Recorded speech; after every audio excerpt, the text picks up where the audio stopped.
Capturing monsters in Monster Hunter Rise is a basic strategy in the latest Nintendo Switch game, but also in the entire franchise. We want to show you how you can do it and why it is useful and essential in some circumstances and missions of the game. How to capture in Monster Hunter Rise. As a general rule, you will carry out the missions by hunting the monsters of the game, that is, beating their lives to be able to extract their parts at the end. But you can also capture these monsters alive in Monster Hunter Rise, which requires prior preparation and the follow-up of a few small steps. In order to capture monsters in Monster Hunter Rise instead of hunting them, you must need 2 items in your inventory. Shock traps or fall traps. Calming pumps. When you're on a hunting mission and have located the target monster, fight with it in the usual way. When it is weakened enough, you can put one of the traps on the ground, wait for it to fall on it, and use the tranquilizer bombs until it falls asleep so you can capture it. If you have done well, the game will end successfully.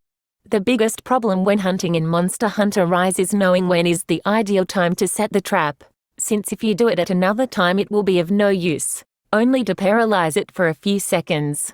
To know, look at their own physical state. Monsters are very easy to understand, and in their last stage they will limp, go very slow and have their bodies full of wounds.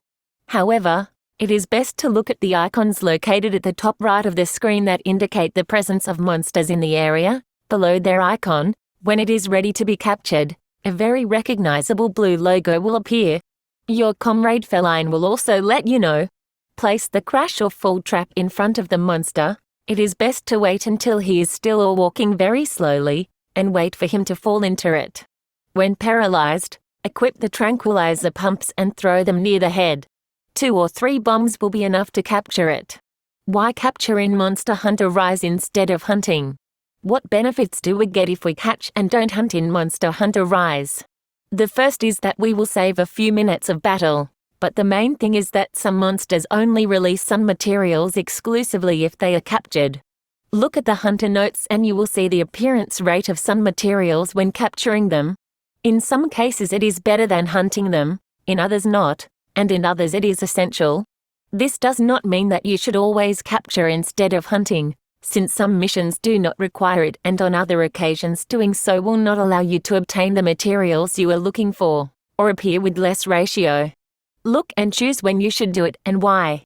Now that you know how to capture in Monster Hunter Rise, you can make the most of this very important option in the game.